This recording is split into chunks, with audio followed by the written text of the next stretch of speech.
Okay, let's do this. I'm Chanell J. Wilson, and this is my vlog, and the title is going to be Tomi Lahren Racial Conversations and the Irony of My 2 Copper Cents. Before I begin, I was trying to find my black beret, but I couldn't find it anywhere because I really wanted to wear it for this particular vlog. It's just too hot to put on a leather jacket right now, and I'm black, so that's going to be the black that I'm wearing. So what I did was, because I love Rhythm Nation and the movement behind it, I went on ahead and put an earring on with a key, and then I love these earrings, but I couldn't do the key on this one, so that's why you see this going on. So yeah, I'm doing this in solidarity with the movement, and I just wanted to have something going on. So let's get started. I've waited a long time to talk about this because the comments have been very disheartening. The racial conversation in America is creating a very big divide everywhere. And when you hear some of the things that are being said by both sides, it's very disheartening. Tomi Lahren did a final thought on The Blaze's, on her show On the Blaze, a commentary about Beyonce SuperBowl performance. She said that she was upset because Beyonce basically came out in Black Panther attire, and that she was supporting the Black Panther Party, and she had a big problem with that. And that she felt that it was pulling off a historical band-aid. She also said that the Black Panther Party wanted to overthrow white dominance. Some of the other things she said in her commentary, basically she felt that Beyonce should have probably supported or lifted up Martin Luther King instead of the Black Panther Party. She also had some various statements about the Black Panther Party that just aren't true. We already know, or most people, you can go online and Google the Black Panther Party, look it up in encyclopedias. You can watch, they just had the documentary on PBS, you can go back and watch that as well. But with the Black Panther Party, what I know about them, I'm from Oakland, California actually, and in 1995 I was 15 and I was invited to go see a film called Panther at the Paramount Theater.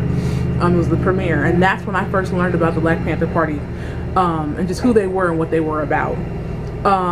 After that, that let me know how a lot of programs in our society got started, and it just showed me the police brutality and all the different things that were taking place to black people, and how the Black Panther Party rose up to combat most of that. They weren't a terrorist group, they were more of a protection, Second Amendment right type group, and they also provided services. Now we have what's called the WIC program. But they started that food program that not only fed black people, but even impoverished white, Latino, other type of cultures as well in the food program. They provided services. A lot of people didn't have transportation, so if someone had to go to the hospital, they would take them. They had a shuttle service. They did have their Second Amendment rights by carrying guns, and during that time a lot of people were being harassed and even killed by OPD during that time. If you've seen my blog, you know that I have some connection with OPD. You know, my dad's a retired officer, so I'm definitely not coming against that group. I'm just telling what happened with that situation as far as what's happened with Black Panthers and their connection with the police department. What they used to do is they would carry their gun and they would unarm it by taping it on the side of their gun. And you'll see a lot of that if you go and check out the movie Panther, or if you just go and watch a couple of documentaries. So Tomi kept saying over and over again that the Black Panther Party was a terrorist group, and they weren't, especially when you compare them to actual terrorist groups like the KKK or other type of white supremacy groups, or even other groups who have type of supremacy groups where they want to focus only on their particular group. Her statement, the Black Panther Party wanted to overthrow white dominance. What's wrong with that? You know, what's wrong with equality? What's wrong with wanting to overthrow something that is oppressing you? I mean, if someone is dominating something, as in from a placement of superiority, that is a problem. And for some reason, it's Eurocentric idealism. In order to control people, in order to control the economics, we have this system where we have created this white dominance. So this started back before all of our times, when this country was established. And not only this country, but that white dominance actually happens globally. If you look in South America, if you look in North America, if you look at all the different continents and just what's happening to Africa, all the resources, the colonizations and everything, all of that has to do with white dominance, stripping resources from countries and so that you can control it and have the wealth. And it's all built on so that we can be inferior to you. It's built on our inferiority. It's built on us being under you. So overthrowing white dominance is actually a good thing. And let me just say this right now. I'm not saying white people. I'm not trying to make it a tit for tat of black versus white or white versus black, because you can see Eurocentric ideals in non-white people just as you can see them in white privilege and other things. Things like colorism, some of the problems that we're having in the black community are born right out of that Eurocentric system. Ghettos were created. Ghettos were not something that just popped up because black people all decided to live together in a community and we're all impoverished. No, if you look at society, there were all these white flight situations where as soon as black people moved into certain neighborhoods, white people were like, oh no, I don't want to live with no black person. I don't want to live around that. So they moved. And then when they moved, all the different things that were happening with socioeconomics as far as job and stability, jobs started disappearing, all the different things that happened with that overall affected the community. And then once certain elements of poverty creeps in, you have what's called a ghetto. A ghetto then gets created, and then it's a system or a systematic project system almost that breeds and creates certain behaviors. Not to mention, you know, the government put drugs in the system during the 80s. And then if you just go back to why they did that, when the Black Panther Party started, and you know, you have the civil rights movement, that was coming to fight what was happening before, which was Jim Crow and all the inequality. And right before right in the midst of Jim Crow, we had Black Wall Street, and that came out of us being emancipated through slavery. Which leads me to the other part of my title, the irony of my 2 copper cents. So, when Abraham Lincoln decided to go ahead and free the slaves, you know, as a little girl, I was always taught, you know, Abraham Lincoln, he emancipated us, he freed us. It wasn't until I was an adult that I realized, I'm looking at my notes because I want to read this quote. When I learned why he freed the slaves, it really just hit me in my heart. And it also gave me a deeper perspective on why we're dealing with what we're dealing with in this society. In a letter to Horace Greeley, and basically this is what Abraham Lincoln was preparing to emancipate the slaves because the Civil War was going on, and it was basically creating a serious divide of our country where we were about to lose everything that was being built. He says, I would save the Union. If I could save the Union without freeing any slave, I would do it. And if I could save it by freeing all the slaves, I would do it. What I do about slavery and the colored race, I do because I believe it helps to save this Union. You know, the irony of Lincoln's ultimate goal in setting slaves free was to save this country, not because it was the right thing to do. And when you think about slavery, chattel slavery, not indentured servitude, chattel basically deals with possession, meaning my black life is reduced to the value of a cow. When my ancestors came over here, and you know, people like to say, oh, that was such a long time ago, but when you kind of go back, just you know, when you think about how many generations outside we are from slavery, it's not that long ago. We were called inventory. When we came here on those boats, we weren't people, we were inventory. Like, you know, if you have a company and you sell, I don't know, batteries are your inventory that you sell for, you know, revenue. And that's what we were, inventory. So all those movements that took place were trying to combat this thing where in America, we were basically reduced to just being possession, chattel, inventory. Meaning there's a cow and then there's my life. That kind of sucks, don't you think?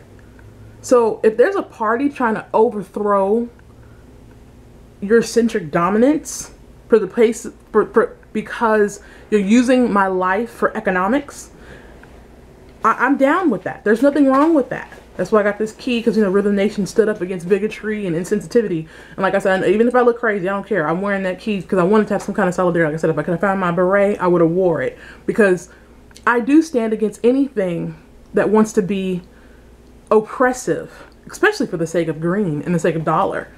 And a couple of other videos that Tomi Lahren had, you know, Charlamagne the God called her Donkey of the Day. She brought him onto the show. She was really upset that he called her that.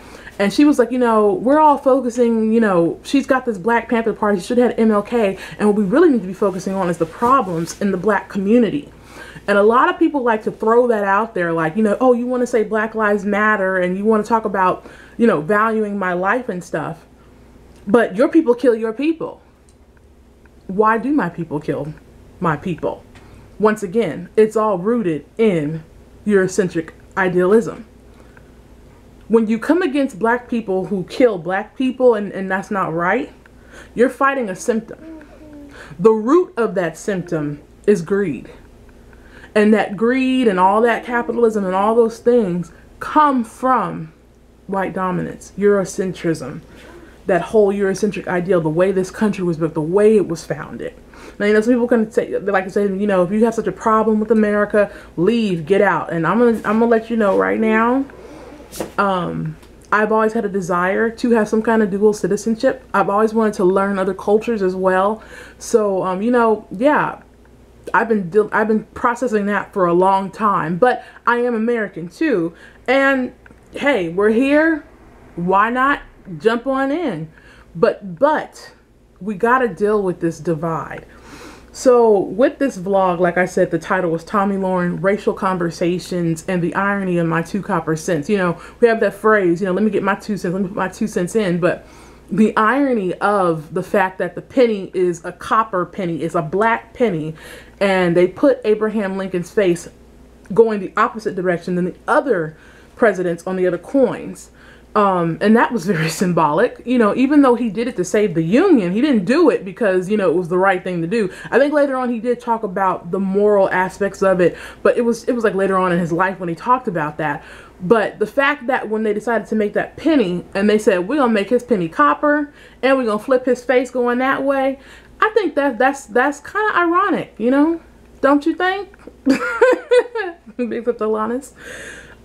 So, you know, Tomi Lahren, you know, I don't even know if you're going to watch this, and I even know the fact that I'm talking about you is just bringing more people to your channel and bringing up more ratings, but you're wrong. And what you said specifically about that is not right. And, you know, there was other things that you had to say in follow-up commentary, like you said, you like rap music when you're talking about Kendrick Lamar, and, you know, you were like, I'm not a racist, and people are making death threats, and, you know, white girls like to watch Beyonce, and I feel that, you know, basically, I'm not saying that you're saying that their rights were violated because they had to watch her doing that, but she was trying to uplift the Black community. And, you know, the whole song doesn't deal with all of the different things that we're dealing with, but she mentioned some key things in her song to help uplift us, to make us feel a little bit better about ourselves. You said in your thing, Black Lives Matter more. You were trying to pun that. I remember that part. So it's kind of like sometimes you flip the script when you're explaining what you're talking about, because I know you're trying to make it sound like you're not being racist or in favor of white dominance. But, you know, when I'm going to do another video where I really critique the Beyonce song and even talk about what Kendrick Lamar did on that Grammy stage, but the reason why what Beyonce did was so important for me as a Black woman is she used her platform. She used her platform. You know, I'm coming on YouTube with my little platform. I think I don't even have 25 subscribers yet. But Beyonce took her platform and said, I'm gonna say something about what's going on right now, and I'm gonna say this to both help my people, uplift my people, spark a conversation, and also make a statement about what's going on, this divide, this racial divide in the country. You know, the working relationship between police officers and the community. That's a problem, don't you think? You know, I hear it all the time. You know, Beyonce's got this anti-police. She's not coming against police. She's just saying, stop shooting us. You know, if you go on my blog, there's a blog called Duty of Service. I'm probably pronouncing it wrong right now because I didn't print all my notes. But basically, I talk about my experience with police officers and just my overall perspective of the whole situation. But one thing that I have noticed, you know, I don't fear police. And some people think, oh, you should. I'm not supposed to fear a police officer. A police officer's job is to divide truth, rightly divide the law, protect and serve. You know, they are crime fighters. They're supposed to be superheroes. And some of them are. Some of them are. So I don't hate police, and I don't stand for being against police or going out and hurting police, but I do stand for we should not have police brutality, because there have been several situations, we see it in the media and the news, where people have been deeply hurt, affected, their lives have been taken off of some police officer doing something they just should not have been doing because they did not value the person's life or value the role that they had as being the officer. They abused that role. That says a lot about that person, and you hear it all the time when somebody gets killed and you don't understand everything that happens. The first thing that comes out of the police officer's mouth is, well, we put our lives on the line every day. And you know, people like to say that, they say that to justify the fact that this person is dead. So basically you're saying, I'm afraid of who you are, but you're a police officer. You've been trained to go out and protect and serve. You've been trained how to wield your gun and how to do different tactics. In my background, I've been around a lot of police officers, a lot of police situations. No, I am not a criminal. I've never been arrested, but I've been around a lot of situations. I've had good interactions with police officers, with the DARE program, and with PAL, the Police Activities League, and met a lot of great people. Like I said, my dad's a retired officer, so I've had a lot of great interactions with police officers. I've also had a lot of not so great interactions with police officers. When I was 12, I was 12, it was 93. My grandmother was taking me home from school. I'm in my uniform, we're talking. She turns down the alley, this like little shortcut to where my house was, and we got pulled over. And you know, I'm thinking, and then I was like, I don't even know what I just did. Okay, well, and you know, we just sat there real quiet, waiting for the police to come do. Next thing you know, we both look out the window. They have their guns pulled on us. My grandmother screamed to the top of her lungs, no, no, no, no, don't shoot.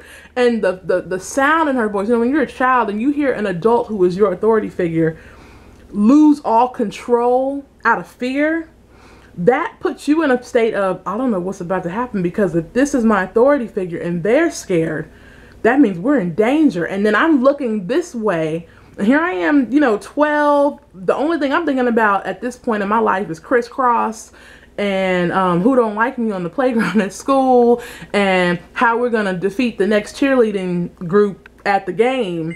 And I'm looking at a gun, and I'm looking down the barrel of a gun, and the men don't lower their guns as she's saying, it's just me and my granddaughter, what's going on? And we roll the window down, and she explains, you know, what's going on. They said, you know, you're in a car that fit the description of a robbery, X, Y, and Z. And she's like, no, no, no, no, no, no, no, no, no, I'm a grandmother. No, we're not involved. And they sort of lower the gun, but they don't put it down all the way. And she says, my son works with you guys. And as soon as she said that, and then she mentioned, you know, my dad's name, and they kind of exchanged, it was like, oh yeah, I know so-and-so. As soon as, you know, that relaxation, oh yeah, I know so-and-so, the guns get pulled down, they put them away, and they actually have a little conversation. Now, while they're having their conversation, I'm tuning them out, because I'm just thinking, I just looked down the barrel of a freaking gun, and if they would have shot us, I would have died behind a mistake. Think about that.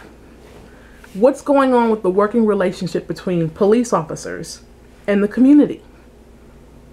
If the police officers are now afraid of people in the community, innocent people, people who have no guns, maybe you shouldn't be a police officer. Maybe you should rethink your job. So what I'll say overall, Tomi Lahren, what Beyonce did was not anti-police. What she did was she basically was saying, let's get in formation. Let's coordinate. Be proud of who you are. Jackson 5 nostrils. You know, the Jackson 5 Michael Jackson, you know, before they had all the surgeries, beautiful prominent features, African American noses. And then we saw how that played out with Eurocentric society and idealism, and all of them have had something done. Skin bleaching. She said she likes her baby hair with afros and baby hair. In my other video, I had a protective style on. I said, for this one, I gotta comb my hair. I gotta bring my afro out on this one. I'm sorry. Like I said, if I had a beret, I would have put that beret on. But I got the Rhythm Nation key here just to, you know, showing the solidarity with that. But overall, we're trained in this Eurocentric society that's built on green. And the way they get the green is to make the race structure. If you look at my hand, you got that invisible totem pole, and it's actually, and black people, we're not even on the line of the pole. We're actually under the pole holding it up. That's how it is. That's how the system is created. And with that system, we're told to hate ourselves. We're told that our nose is too big, our skin is too dark, our features suck, our hair is too kinky and nappy. So I got a big problem with Eurocentric dominance. I'm trying not to say white dominance because I don't want the focus and fight to be white versus black, because you can see Eurocentric dominance even in non-white people. So, you know, I want to politely tell you to go back and study. Stop saying some of the things you're saying. I know you're only 23 years old. That means 10 years ago you were only 13. I don't know who's in your ear, you know, and you know, you probably do believe these things because of how you've been taught. Your experience in this country probably has been a lot better. And then also you were talking about, I guess my conversation now is kind of pointed at you. You started complaining about getting death threats. I don't agree that people should be sending you death threats at all. It's not right. No one should ever take a human life for any reason. It's just, it's not humane. It's not right.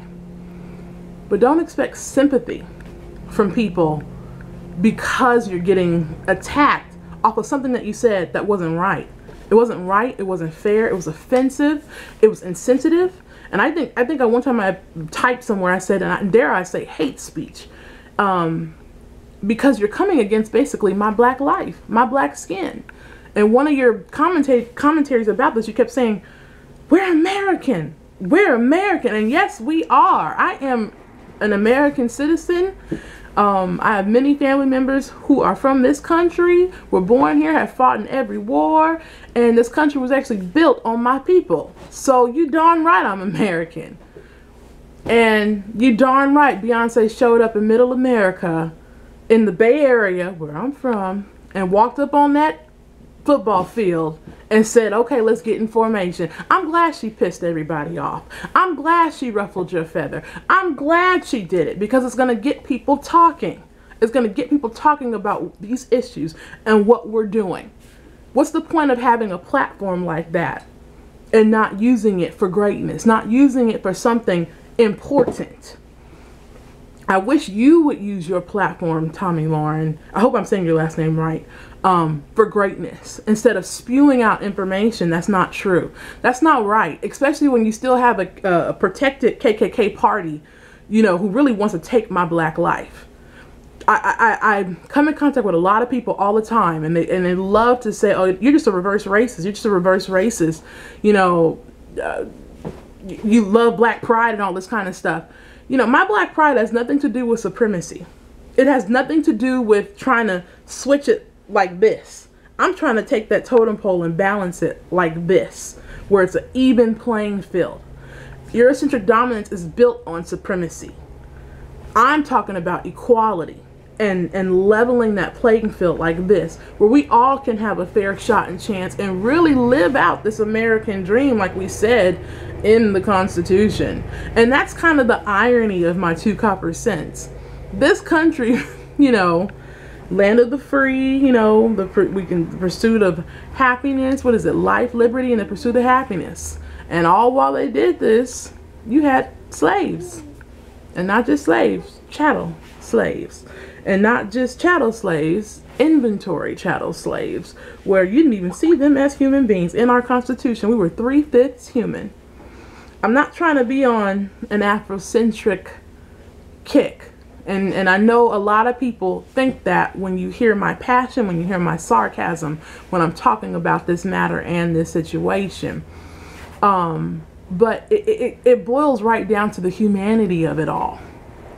This is why you got to check your moral compass of, you know, who are you? And who are you to want to take my black life behind an opinion? It would be nice, Tomi, if your opinions stopped at just a vocal opinion or stopped just at a conversation. But what you're doing is you're speaking information to people who don't think, and then they take what you say as law, and then they turn around and they try to hurt my life. That's why we have police officers outside right now saying Beyonce has an anti-police song, and that's why police officers are afraid, because of that rhetoric. We need a better working relationship with police officers in the community. We need a better working relationship between people on both sides of Eurocentric ideals, where we can have the conversation and not get offended or all ruffled, but where we can have the conversation from the purpose of solution. And the reality for me is, and I really, it's not even that I hate to say it, it's that I don't want to believe it, but I heard someone say recently, you know, I think it was to the effect of the end of the world could happen sooner than seeing equality happen, because the purpose of the inequality is for green.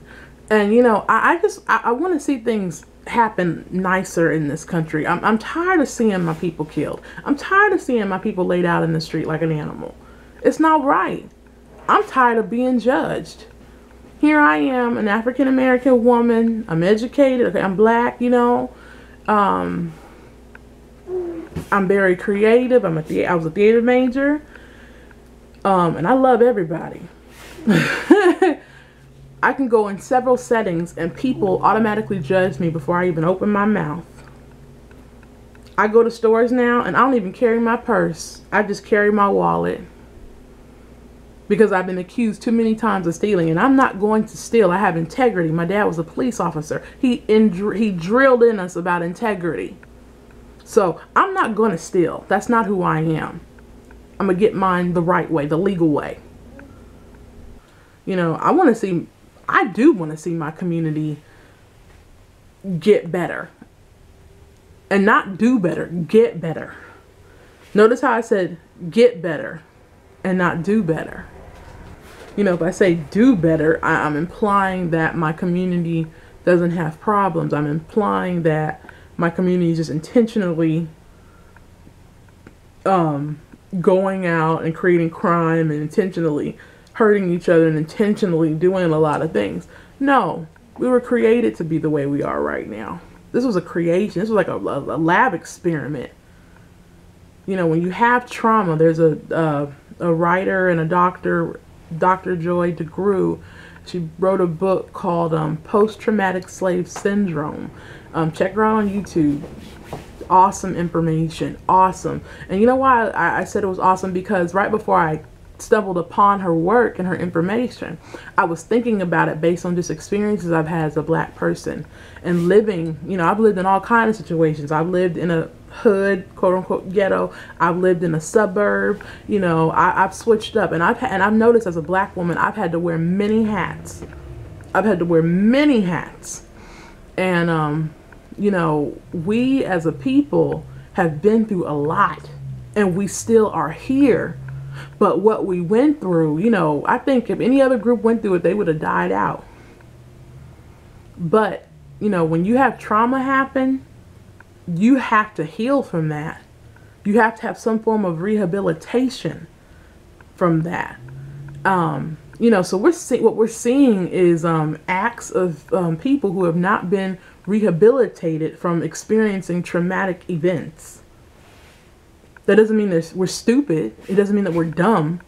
We're trying to continue to function while we have these wounds, which goes to the historical band-aid. You know, when she said, when Tomi said, what a way to rip off the historical band-aid. I mean, I closed my eyes and I just took a deep breath and I was like, dang, I just took the dagger. I took it. And I took it because I know, I understand the trauma that we have experienced in those wounds. The historical Band-Aid. Ripping off the historical Band-Aid. Think about that imagery. Let's think about that right now. You know, she was trying to pun the phrase, putting a Band-Aid over a wound, and that wound is not healed. It's just we're trying to cover up a wound with a Band-Aid. That's really what the historical Band-Aid is all about.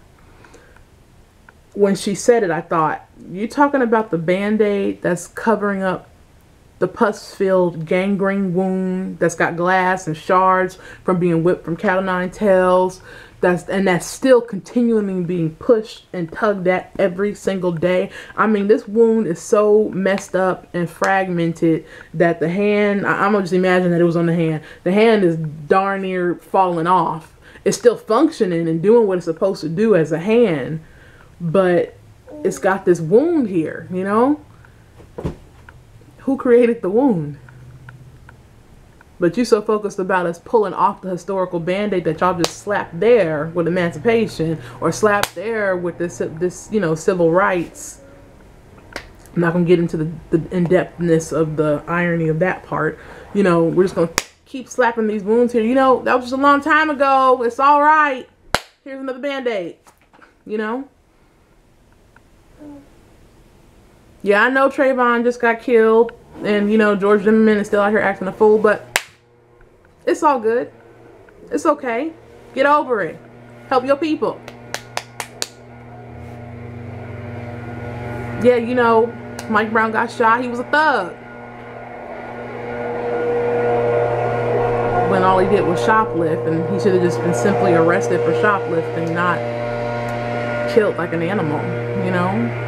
You know, the list goes on. Sandra Bland. I still don't even know why she's not still here. When I think about Sandra Bland and I think about her life, that there's no reason why she should not still be here. There was no reason for her to even be arrested, but keep that historical Band-Aid on there, you know? Yeah. It sucks, you know? Would you say to a Holocaust survivor some of the insensitive things that you're saying to black people? Absolutely not. So the point that I'm making is, check your sources. Think. Check your sources and think. The irony of all of this is we live in a country that was not created for black people or anyone, you know, that wasn't as close to Eurocentric as possible. And it's really sad, you know, that our lives were here just to make another group wealthy. That's not right. That's not right at all. You know, I can get into the reparations conversation. I can get into other conversations, but right now, you know, not just the irony of it all, but it's time to value life in general. You know, yeah, that could loosely be said of all lives matter, but I'm talking about the black life. Not that we matter more, but we have been treated as less, and actually even beneath less. I mean, don't you think it's wrong? So that's my blog. Please comment below. Please, let's have this conversation. The more we talk about it, the better it can get. And not only talking about it, but talking about it from the place of solution. I want to see some solutions. I don't even know how to sum it up, because this is not something that can be summed up. This is just the starter of the conversation. So that's my blog. Please like, comment, subscribe. Please, if you agree with me, if you don't agree, talk. Let's get it out. Let's just lay it on the table, because we got to do something. Something has to happen. I'm doing my research now on what I can do. And I'm not just talking about a movement. I'm not just talking about getting in the streets and marching. I'm talking about what can I economically do to change this? What can I do to fix this? What can I do to be a part of the solution and not the problem? So, I'm Chanell J. Wilson.